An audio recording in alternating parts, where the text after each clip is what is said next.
തിരിച്ചറിയാം, തിരുത്താം, മടങ്ങിവരാം ഇന്നു തന്നെ. പ്രിയ ദൈവജനമേ, 100 ദിവസത്തെ ബൈബിൾ ധ്യാനം കത്തോലിക്ക സഭയുടെ അംഗീകൃതമായ 73 പുസ്തകങ്ങളെയും പൂർണ്ണമായി ഉൾക്കൊള്ളുന്നതാണ്. വിശുദ്ധ അഗസ്തീനോസിന്റെ സിറ്റി ഓഫ് ഗാഡ് എന്ന ഗ്രന്ഥത്തിലെ കാലാനുക്രമമായ വീക്ഷണം പിന്തുടർന്ന് സൃഷ്ടി മുതൽ പിതാക്കന്മാർ, പ്രവാസം, പ്രവാചകന്മാർ എന്നിവയിലൂടെ കടന്ന് ഈശോ മിശിഹായിലെ പൂർത്തീകരണവും ആദിമസഭയുടെ ചരിത്രവും നാം ഇതിലൂടെ ധ്യാനിക്കുന്നു. തിങ്കൾ മുതൽ വെള്ളി വരെയുള്ള പ്രവൃത്തി ദിവസങ്ങളിൽ മാത്രമായിരിക്കും ഈ പോഡ്കാസ്റ്റ് ലഭ്യമാകുക. ഓരോ ദിവസത്തെയും വചന പ്രഘോഷണം ശ്രവിച്ചതിനു ശേഷം അതിന് ആധാരമായ ബൈബിൾ ഭാഗങ്ങൾ വ്യക്തിപരമായി വായിക്കണമെന്ന് ഞാൻ നിങ്ങളെ ഓരോരുത്തരെയും സ്നേഹപൂർവ്വം ഓർമ്മിപ്പിക്കുന്നു. ആഴ്ചയുടെ മധ്യത്തിലോ വാരാന്ത്യത്തിലോ നല്ലൊരു കുംഭസാരവും നടത്തി ഹൃദയങ്ങളെ ഒരുക്കുവാനും വിശുദ്ധ കുർബാനയിലൂടെ ശരീരത്തിലും മനസ്സിലും ആത്മാവിലും വിശുദ്ധിയോടെ മിശിഹായെ സ്വീകരിക്കുവാനും നമുക്ക് പരിശ്രമിക്കാം. വചനത്തോടൊപ്പം സഞ്ചരിക്കുവാൻ ദൈവം നമ്മെ ഓരോരുത്തരെയും അനുഗ്രഹിക്കട്ടെ. നാഥനായ ദൈവമേ, അങ്ങയുടെ തിരുഹിതത്തിനനുസൃതമായി ഞങ്ങളുടെ ജീവിതങ്ങളെ ക്രമീകരിക്കണമേ. ജ്ഞാനത്തിന്റെ ഉറവിടമായ പരിശുദ്ധാത്മാവെ, വചന രഹസ്യങ്ങൾ ഗ്രഹിക്കാൻ ഞങ്ങളെ സഹായിക്കണമേ. അവിടുത്തെ അനന്തമായ സ്നേഹത്താൽ ഞങ്ങളെ പൊതിയുകയും ദൈവിക പാതയിൽ ഞങ്ങളെ നയിക്കുകയും ചെയ്യണമേ. ഞങ്ങളുടെ ബുദ്ധിയെയും മനസ്സിനെയും അങ്ങയുടെ വചനത്തിനായി ഞങ്ങൾ തുറന്നു തരുന്നു. പ്രിയ ദൈവജനമേ, ഉൽപ്പത്തി പുസ്തകങ്ങൾ 12 മുതൽ 25 വരെയുള്ള അധ്യായങ്ങളിൽ വിശ്വാസത്തിന്റെ പിതാവായ അബ്രാഹത്തിന്റെ വിളിയും ദൈവത്തിലുള്ള അബ്രാഹത്തിന്റെ അചഞ്ചലമായ ശരണവുമാണ് പ്രധാനമായും പ്രതിപാദിക്കുന്നത്. ലൗകിക സുരക്ഷിതത്വങ്ങൾ ഉപേക്ഷിച്ച് വാഗ്ദാന ഭൂമിയിലേക്ക് യാത്ര തിരിക്കുന്ന അബ്രാഹം കടുത്ത പരീക്ഷണങ്ങളിലും ദൈവത്തോട് തികഞ്ഞ വിശ്വസ്തത പുലർത്തുന്നു. ഉൽപ്പത്തി 12-ലും 13-ലും ദൈവത്തിന്റെ അപ്രതീക്ഷിതമായ വിളി സ്വീകരിച്ച് അബ്രഹാം തന്റെ പിതൃഭവനം വെടിഞ്ഞ് കാനാൻ ദേശത്തേക്ക് യാത്ര തിരിക്കുന്നു. ലൗകിക സുരക്ഷിതത്വങ്ങൾ ഉപേക്ഷിച്ച് ദൈവവാഗ്ദാനങ്ങളിൽ ആശ്രയിച്ചുകൊണ്ട് അബ്രഹാം തന്റെ യാത്ര തുടരുന്നു. കടുത്ത ക്ഷാമത്തിലും പ്രതിസന്ധികളിലും അബ്രഹാം ദൈവത്തിൽ ശരണം വയ്ക്കുന്നു. തന്റെ സഹോദരപുത്രനായ ലോത്തിനോട് കാണിക്കുന്ന വിട്ടുവീഴ്ച മനോഭാവം അബ്രഹാത്തിന്റെ ഉദാരമായ ഹൃദയത്തെ വെളിവാക്കുന്നു.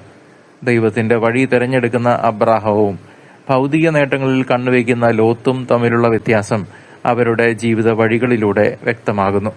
മനുഷ്യ സഹജമായ ബലഹീനതകൾക്കിടയിലും ദൈവത്തിലുള്ള അടിയുറച്ച വിശ്വാസമാണ് അബ്രാഹത്തെ നീതിമാനാക്കി മാറ്റുന്നത്.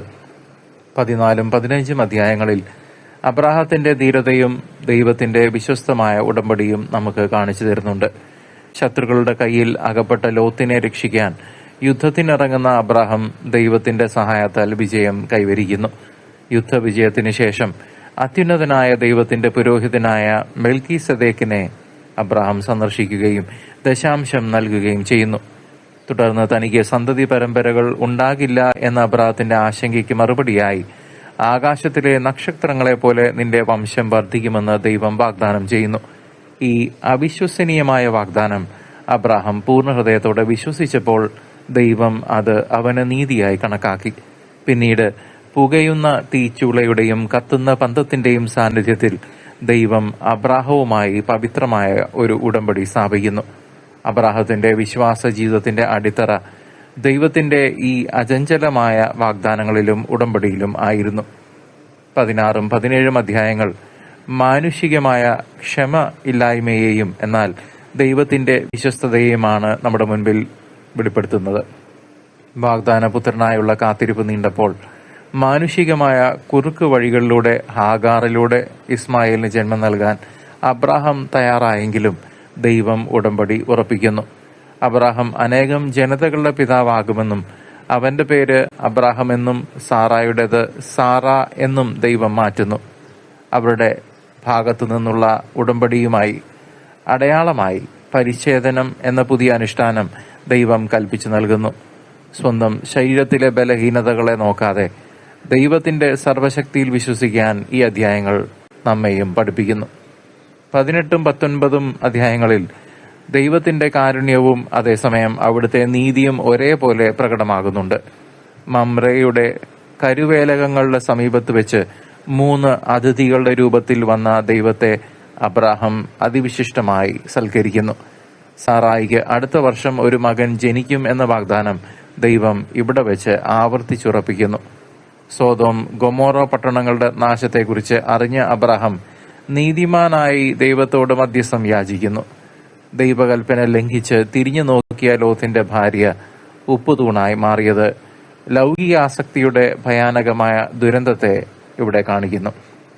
20-21 അധ്യായങ്ങളിൽ വാഗ്ദാനങ്ങളുടെ പൂർത്തീകരണവും മനുഷ്യന്റെ നിരന്തരമായ ബലഹീനതകളും വീണ്ടും വിഷയമാകുന്നു. ഗെരാറിൽ വെച്ച് വീണ്ടും സാറായെ തന്റെ സഹോദരിയെന്ന് പറഞ്ഞ അബ്രഹാം അപകടത്തിലാക്കുന്നുവെങ്കിലും ദൈവം വിവാഹം എന്ന ഉടമ്പടി അവിടെ സംരക്ഷിക്കുന്നു. പിന്നീട് ദൈവം അരുളി ചെയ്തതുപോലെ വൃദ്ധനായിരിക്കെ അബ്രാഹത്തിന് സാറായിൽ ഇസഹാക്ക് ജനിക്കുകയും അവൻ 8-ാം നാൾ പരിശോധനം നടത്തുകയും ചെയ്യുന്നു. ഇസഹാക്കിന്റെ ജനനം അസാധ്യമായ കാര്യങ്ങളെ ദൈവത്തിന് സാധ്യമാക്കാൻ കഴിയും എന്ന വലിയ സത്യം നമ്മെയും ഓർമ്മിപ്പിക്കുന്നു. ഇസഹാക്കിന്റെ ജനനത്തോടെ കുടുംബത്തിനുണ്ടായ സന്തോഷം ദൈവത്തിന്റെ വലിയ അനുഗ്രഹത്തിന്റെ അടയാളമായിരുന്നു.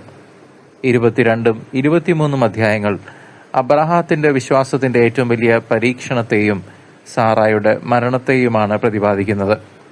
താൻ ജീവനെ പോലെ സ്നേഹിക്കുന്ന ഏകപുത്രനായ ഇസഹാക്കിനെ മോറിയ മലയിൽ ബലിയർപ്പിക്കാൻ ദൈവം അബ്രഹത്തോട് ആവശ്യപ്പെടുന്നു.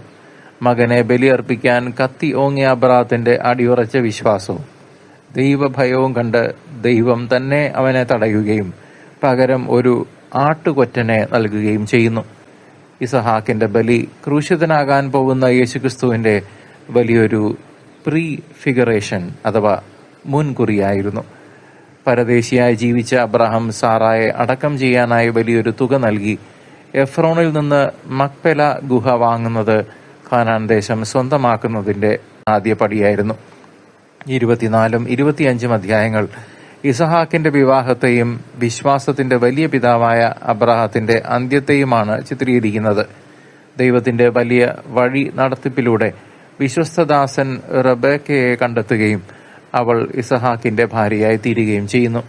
അബ്രഹാം കെത്തൂറായിൽ നിന്ന് മറ്റു മക്കളെയും സ്വീകരിച്ചെങ്കിലും തന്റെ സകല സമ്പത്തും അവൻ ഇസഹാക്കിന് നൽകി. 175 വർഷത്തെ സംതൃപ്തമായ ജീവിതത്തിന് ശേഷം അബ്രഹാം മരിക്കുകയും മക്കളായ ഇസഹാക്കും ഇസ്മായിലും ചേർന്ന് അവനെ സാറായുടെ അരികിൽ അടക്കം ചെയ്യുകയും ചെയ്യുന്നു. അബ്രഹാത്തിന്റെ മരണത്തോടെ ഒരു വലിയ വിശ്വാസയുഗം അവസാനിക്കുകയും ദൈവത്തിന്റെ വാഗ്ദാനങ്ങളുടെ വഴി ഇസഹാക്കിലൂടെ തുടരുകയും ചെയ്യുന്നു. അബ്രഹാത്തിന്റെ വിശ്വാസ പ്രയാണം ദൈവത്തിനു വേണ്ടിയുള്ള ആത്മാവിന്റെ ആഴമായ ദാഹം ഇത്തരണത്തിൽ നമുക്ക് കാണിച്ചു തരുന്നു. ലൗകിക സുഖങ്ങളല്ല, ദൈവത്തിന്റെ തിരുവചനമാണ് ശാശ്വതമായ സമാധാനം നമുക്കും നൽകുന്നത്. സഭാപിതാക്കന്മാർ ഇസഹാക്കിന്റെ ബലിയെ കർത്താവായ യേശുവിന്റെ കാൽവരി ബലിയുടെ നിഴലായി ദർശിച്ചു. അബ്രഹാം മെൽക്കിസദേക്കിനെ കണ്ട് അപ്പവും വീഞ്ഞും സ്വീകരിച്ചത് പരിശുദ്ധ കുർബാനയുടെ പ്രവചനവുമായി.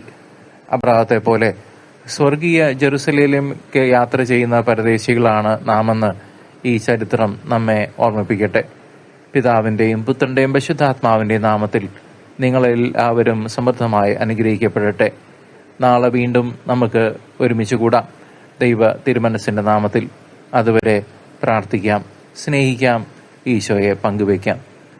നന്ദി നന്ദി എൻ ദൈവമേ, നന്ദി എന്നേശു പരാ.